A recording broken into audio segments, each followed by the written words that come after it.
The story of 2-6 goes back to 1968 when a group of boys started a baseball team called the Five Stair Step.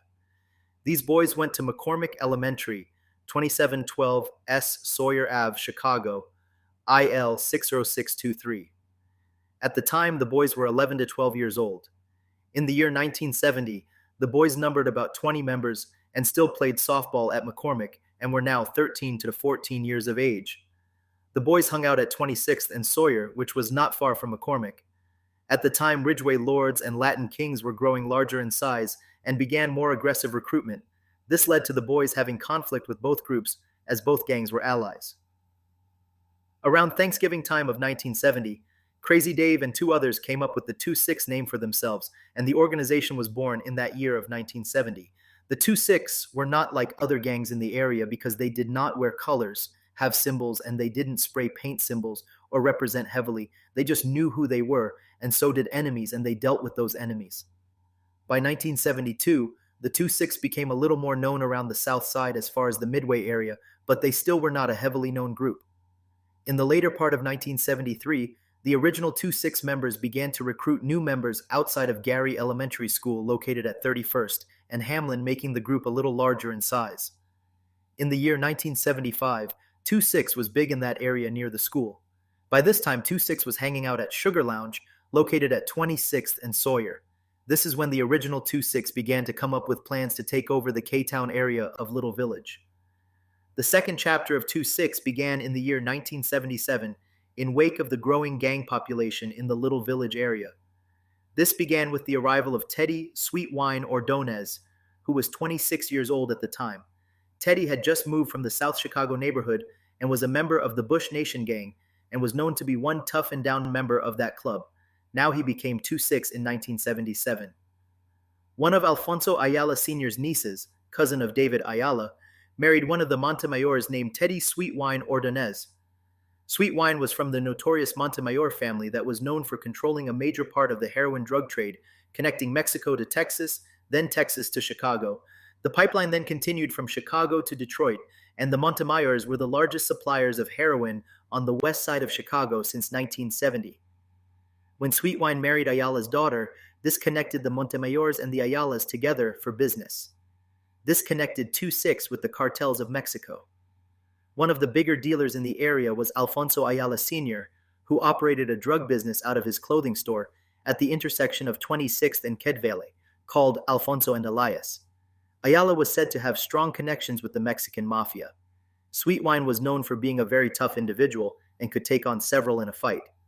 Sweetwine was born in 1951 and originally was from the South Chicago neighborhood, and he was part of the Bush Nation gang, which was the first prominent gang in South Chicago. It was here that Sweetwine became a legend that even fought several police officers at once on one occasion. The 2-6 crew met at the sweater shop owned by Alfonso Ayala Sr. on the second floor to do business as it was guarded by bouncers with guns. The 2-6 crew was not a gang that had colors or anything like that. The Montemayor family was headed at the time by Matias Montemayor, Benito Montemayor, Maynardo Montemayor, and Manuel Montemayor. The Montemayors would end up facing prosecution in the early 1980s over heroin trafficking, but at this time in the 70s, they were just getting started in Chicago in the early 70s, and the 2-6 crew was connected by 1977.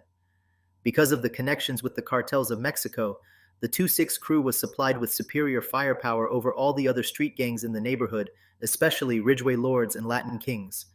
Shortly after Alfonso Ayala's oldest son Tyrone joined the 2-6, followed by Alfonso Jr., who was 16 at the time, then followed by David Ayala, who was the third oldest and was 14 at the time, then eventually the youngest brother Joey joined. In the year 1977, 16-year-old Alfonso Ayala Jr., the son of Alfonso Sr., took the 2-6 name in conjunction with the 2-6 crew and converted the 2-6 into a street gang, giving the organization their colors of black and beige, their sweaters and symbols.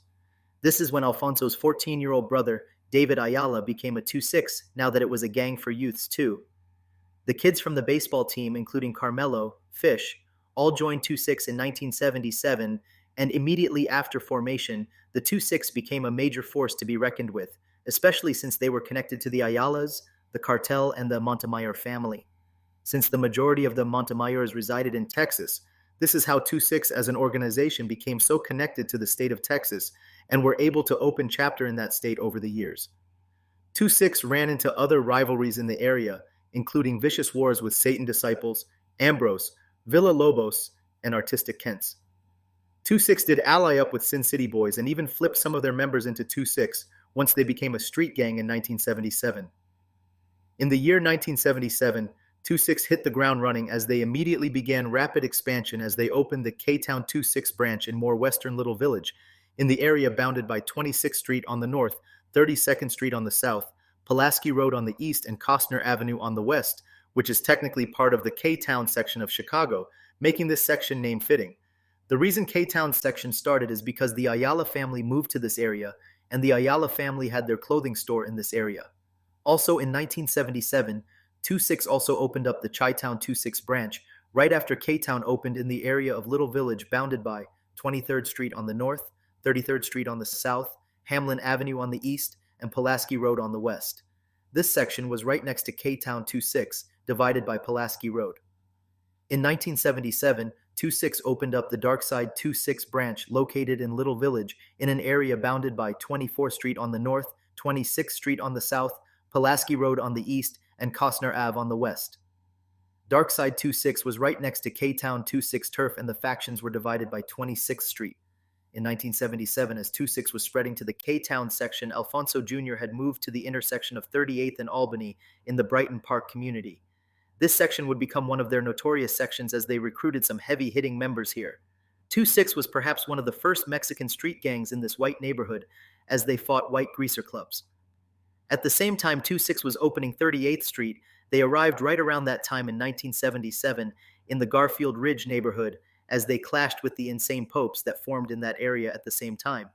Although 2-6 did not yet claim turf in the Midway area, they loved to pop in frequently and fight with the Popes. In 1977, 2-6 opened in the Marquette Park neighborhood at 63rd Street and from Campbell to Talman. 2 arrived alongside the first wave of Mexican migration to the Marquette Park community and become one of the first major gangs to settle here. At the time, Marquette Park had a strong white power and neo-Nazi groups that often bullied freshly arrived Mexican youths, and 2-6 served as a protector if need being. However, the biggest rival 2-6 would end up facing was Ambrose, that also settled the same year on 63rd Street. The two become arch enemies as they were the only Hispanic gangs in the neighborhood. The late 70s was a time of great expansion for 2-6, and by 1980, 2-6 opened in the suburbs of Cicero and Joliet. The Cicero branch was Alfonso Jr.'s idea in 1979, but it didn't open until January of 1980 because Al Jr. was shot to death in 1979. Despite being a newer organization, the 2-6 Nation were invited into the Folk Nation Alliance in the year 1978 because 2-6 had allied and started doing business with the Black Gangster Disciples, and because 2-6 now dominated almost all of West Little Village. 2-6 was also considered a great candidate because at the time they were one of the fastest growing organizations in the city, and their connections to the cartel ran very deep at the time. This is when 2-6 took on the name Gangster 2-6. The Satan Disciples and Ambrose had also established deep connections with the Black Gangster Disciples, and the Satan Disciples also adopted the first name of Gangster. This dramatically reduced the violence between 2-6 and SDs and 2-6 and Ambrose, and in many instances, the three gangs even partied together and also hung out with the 2-2 boys. 2-6 often showed their allegiance with Satan Disciples by tagging 2-6 Disciples on the wall. The allegiance with 2-2 boys was shown by tagging 226 on the wall. After the Ridgeway Lords went to war with Latin Kings, they allied with Satan Disciples and Ridgeway Lords in an alliance called LTD, or Lords 2-6 Disciples, in 1980. I do not know the whole story of how 2-6 linked up with Black Gangster Disciples, but it very well may have been for a drug connect, or the link may have been established because they did hits for each other, like how the relationship developed between Ambrose and BGDs. Another result of the Folk Alliance was the formation of the Insane Alliance, which is not to be confused with the North Side Insane Alliance. Satan Disciples, 2-6 and 2-2 boys were all insane, while 2-6 and SDs were insane gangster. At some point in time, Alfonso Ayala Sr. moved out of Little Village and into the suburb of Westchester, IL, while he continued to run his business in Little Village. With great expansion brought great tragedy as Alfonso Ayala Jr. became heavily marked, being the leader of such a fast-growing organization. On August 31st, 1979, Alfonso Ayala was shot to death on a front porch in a drive-by shooting. He was killed at 18 years old. After Ayala was killed, his 16-year-old younger brother, David Ayala, took over leadership of the organization, and this really began the legacy of David Ayala. Rivals can attest that David Ayala is what they described as a badass that earned his reputation for being a hell of a street warrior. Many feared and respected David Ayala as he was the main one that put the legend in the 2-6 name. David traveled with his brother Alfonso to different sections in the city and hung at 38th and Albany while 2-6 was just getting started there. In the year 1980, 2-6 opened a section in the back of the Yards neighborhood at 47th and Damon as they arrived alongside a wave of Mexican migration to the neighborhood that brought other rival gangs like Latin Kings and Bishops. The 2-6 especially battled the Saints.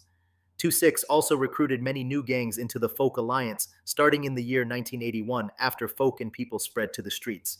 Some of the gangs they converted were Latin Souls, La Raza, Party People, and Sin City Boys. 2-6 also began hanging out in the suburb of Cicero in the very late 1970s, and by 1980, they had settled at 19th and Cicero Ave, just outside of the Grant Works section. 2-6 began to war with Noble Knights and 12th Street players. By 1984, this section of 2-6 became very developed and Cicero 2-6 became very well known. On Super Bowl Sunday on January 25, 1981, more tragedy came for the Ayala family. Alfonso Ayala decided to watch the Super Bowl at Bonnie's Tavern located at 2701 S. Karlov Ave, which is at the intersection of 27th and Karlov. That afternoon, two black males were spotted standing around on that corner after they pulled up in their car. The men were just hanging around the corner, which caused suspicion by a resident that asked them what they were doing there according to court documents. The men questioned the two of them because two black men hanging out in a Mexican neighborhood was odd as these two stuck out like a sore thumb. According to the court documents, the two black males entered Bonnie's Tavern through different doors, one through the side door and one through the front door. One of the men was Clayton Rockman, who asked the bartender where the bathroom was. A very short time later, Rockman and the other man started shooting as they gunned down Alfonso Ayala, then fled out the side door. Rockman was later arrested and convicted of the murder. He is still in prison for the crime. People vs. Rockman, 1986. Rumor has it that Alfonso Ayala Sr. was killed by an organized hit by corrupt Chicago police officer Charles C.W. Wilson. Wilson was imprisoned in 1982 on allegations of taking bribes from big-time heroin dealers on the west side of the city. It was said that Ayala owed Wilson money, and when he didn't pay, Wilson had him killed. Also in 1981, David Ayala was able to purchase his very own home in the suburb of Westchester, IL, so he could be near his mother. It was indeed shocking that a young 18-year-old gang leader had the money to buy his own $160,000 home with a swimming pool and Buick Electra with personalized plates that read El Jefe. But drug sales helped make that happen, along with, I could imagine, money his father may have left him. Under El Jefe, not only did 2-6 gun down several Latin kings, but also 2-6 was bringing in more money than ever. In the newspapers and court documents, David Ayala allegedly held a meeting at his suburban home on August 16, 1981 in Westchester, IL, discussing a perfect attempt to wipe out more Latin kings. The discussion led to a sighting of Latin kings at Piotrowski Park at 4247 W 31st St. 31st and Ann Keeler to Karlov, located in the Little Village neighborhood. Ayala then loaded the van that he owned with a shotgun, machine gun, a rifle, and a pistol, and Ruben Palomo and James Soto headed to the park where a baseball game was being held under orders from El Jefe. When they arrived at the park, they parked the van in an alley behind the park. The two shooters then got out and stormed the park, firing several bullets into the crowd, striking 3 people. 2 of them died. People versus Ayala. Unfortunately, the 2 that died were not members of the Latin Kings, but the one that was wounded was indeed a Latin King gang member. By October 1981, Ayala was arrested, then convicted of the murders in 1983, and sentenced to spend the rest of his life in prison. These are what the courts and the papers say happened back in 1981, but there is much speculation that it is not exactly true. The real truth may very well be that these shooters went rouge and shot at the wrong people and went against Ayala and screwed up big time. Many contest that Ayala has been unjustly convicted of this crime and should not be in federal prison the rest of his life. I will put it this way, this is a man that knew how to make money and became a don at a young age. He was taught the ways of how to carry out careful business by his mentors and was advanced beyond his years. So to order this type of messy shooting is outside his character and not how he normally handled business. So one has to think, could it be true that he didn't order this shooting, or at least didn't order it to be in broad daylight at baseball players? It is something to ponder, and if there is an injustice, it needs to be known. Behind bars, Ayala was still able to successfully run the 2-6 organization all throughout the 1980s and was able to direct street leaders. Ayala was highly respected and feared behind prison walls not only because of his connections beyond 2-6, but also because of how he did business, and he was said to have more money than any gang leader in the Chicago area. He paid cash money for his cars and suburban home in Westchester, and the nickname El Jefe suited him. Behind bars, he was pivotal within the Latin Folks Alliance and was one of the biggest voices within the folk nation. Another tragedy struck on September 23, 1981, when Teddy Sweetwine Ordonez was shot and killed in 1981. He was killed at 30 years old and was a respected founder. After 38th and Albany 2-6 spread deep into the streets of Brighton Park and became a major force in this area. By 1982, in Brighton Park, Satan disciples were arriving, and this sparked a conflict with Satan disciples that was on and off. The date November 7th, 1986 would bring an end to the 226, 2-2 Boy and 2-6 Alliance, LTD, Lord's 2-6 and Disciples Alliance, and the Ambrose and 2-6 Alliance forever. On that day, 28th and Hamlin 2-6 were informed that Ambrose gang members had been spotted shooting at 2-6 in the K-Town area. Ambrose allegedly opened fire on 2-6 members because of a dispute of a girl. 2-6 gang members, Jason Gray, Little Hulk, Stoney, and Inky, all sought to avenge this shooting according to court documents. Jason Gray and Little Hulk caught 2 Ambrose gang members at a 7-Eleven and beat them up in the parking lot according to court documents, and then they spotted 2 gang members that looked like Ambrose gang members in that same parking lot, then pursued them after they pulled away. Jason Gray and Little Hulk and a third 2-6 started throwing bottles and flashing gang signs at the gang members they thought were Ambrose, but it turned out they were actually 2-2 boys from Cicero, coming to visit Ambrose friends, but that was not realized until when they caught those same gang members on California Ave and they clearly flashed 2-2 gang signs. Later on that night, the 2-6 heard about a party going on in Marquette Park at 63rd and Washtenaw, so they sent 2 2-6 girl gang members to the party to scope it out.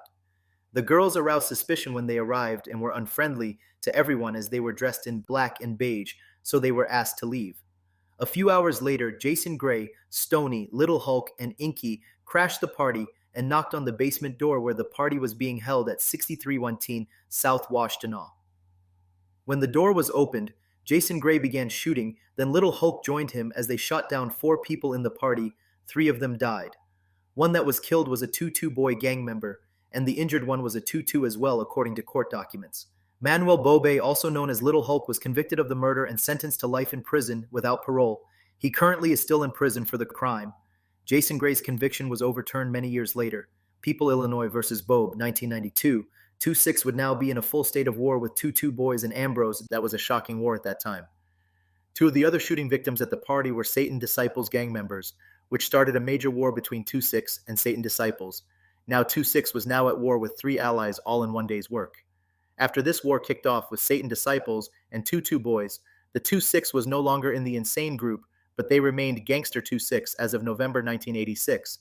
In the year 1988, 2-6 expanded into the Gage Park community at 59th and Rockwell, once again conflicting with Ambrose as they also settled 59th that same year.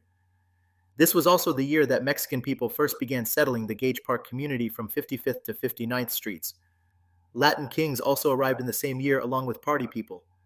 Party People and 2-6 formed an alliance on these streets as they both challenged the Crown Town Latin Kings. This section would last until 1993. In the year 1990, 2-6 expanded more onto the southwest side of Chicago as they opened in the area of 79th and Pulaski in the Ashburn community and around 63rd and Pulaski in the West Lawn neighborhood. In these 2 neighborhoods, 2-6 settled at the same time as Satan Disciples, which further intensified that war.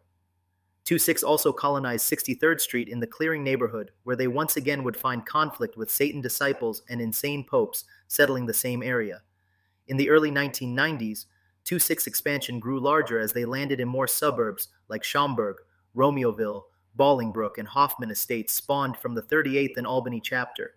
In the early 1990s, 2-6 would begin engaging in wars with former folk allies such as Crazy Get Down Boys and Maniac Latin Disciples.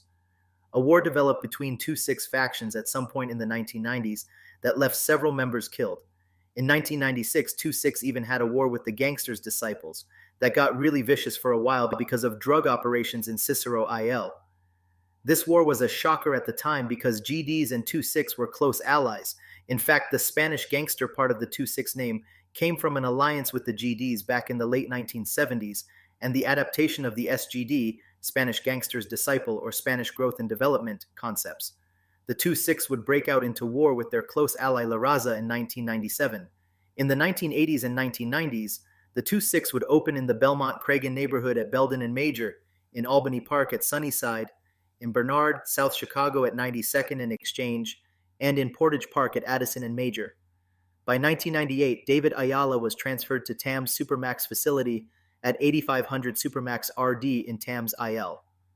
Now Ayala was fully cut off from any 2-6 operations. 2 years later, David Ayala announced he was no longer affiliated with the 2-6 organization, but he was kept locked up in TAMS until the facility closed in 2013. An article came out in 2009 making David look crazy, as one of his activities was feeding spiders insects. That belief that he went nuts is not true, but what is true is that treatment at TAMS for prisoners was beyond horrific, and the cutoff of human contact was terrible on the minds of prisoners there. Feeding spiders is a healthy outlet, and there isn't much else to do, especially when human contact was non-existent. There are some interesting articles out there about TAMS that I would recommend reading. If you really want to understand life there, then perhaps you will understand the suffering there. David Ayala did not go insane at TAMS, but should not have been sent there in the first place, or at least should not have been there 14 years. The city of Chicago and law enforcement in the 1980s and 1990s had notoriously been known for hastily and illegally locking up gang leaders or any guys within the various organizations of Chicago. In the David Ayala case, he was provided an attorney right off the bat that was sloppy, lazy, and flat out didn't like David. This attorney had no passion as he worked with many gang members and was perhaps burnt out from it, or judgment grew within him. The other attorney on the case failed as well. Despite having credible witnesses to testify on his behalf, the courts still found him guilty. The details of the wrongful conviction I will paste below from David's personal account from his GoFundMe page. It is important that this case gets major review by higher courts, just as was done in the Matt Sopron case.